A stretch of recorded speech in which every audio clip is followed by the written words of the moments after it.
Hai Smart Traders and Investor, kembali lagi bersama saya Kadek Mertayasa di channel IU Nabung Saham.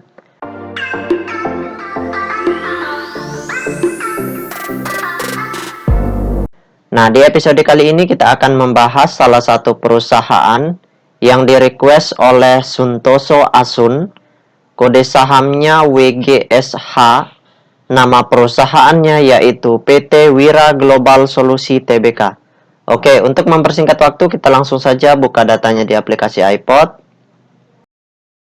Jika Anda menyukai konten-konten kami mengundang Anda untuk mengklik tombol like dan subscribe agar Anda mendapatkan video terbaru kami setiap minggunya.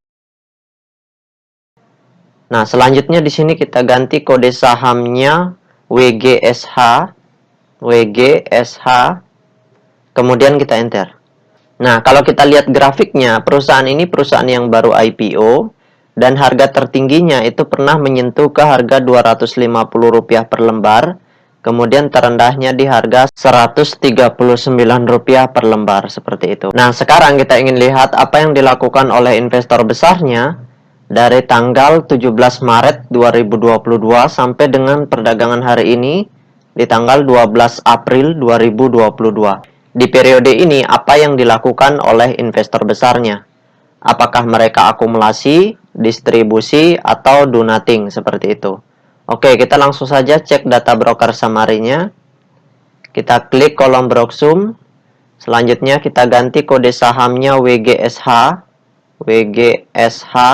Kemudian kita ganti tanggalnya dari tanggal 17 Maret 03 ya, 2022 sampai dengan tanggal 12 April 2022. Oke, kita show. Nah, berdasarkan data transaksi atau data broker summary dari perusahaan PT Wira Global Solusi Tbk ini, kalau kita hitung total lot yang dibeli dengan total lot yang dijual secara keseluruhan dengan menggunakan tools tambahan yaitu Detektor, maka dapat ditarik kesimpulan bahwasannya selama hampir lebih sebulan terakhir ini, investor besarnya itu melakukan normal distribusi. Nah, karena mereka melakukan normal distribusi, artinya kita tidak terlalu khawatir ya untuk harga sahamnya jatuh. Karena kalau aksi mereka big distribusi atau masif distribusi, barulah itu sinyal awal bahwa investor besarnya akan membanting harga. Tetapi ingat, distribusi yang terjadi itu harus ke investor retail. Kalau distribusi yang terjadi misalkan big distribusi atau masif distribusi, namun distribusinya itu terjadi perpindahan barang atau perpindahan kepemilikan dari investor besar yang satu ke investor besar yang lainnya, maka itu bisa dijadikan acuan bahwa harga sahamnya itu tidak akan turun seperti itu. Kecil kemungkinan akan turun karena perpindahan barang bukan ke retail, dari investor besar bukan ke investor retail seperti itu. Kalau seandainya investor besarnya melakukan distribusi perpindahan barang yang terjadi dari investor besar ke investor retail, maka itu bisa jadi indikasi awal kalau harga sahamnya itu akan dibanting seperti itu. Karena distribusinya sudah sesuai, yaitu dari investor besar ke investor retail.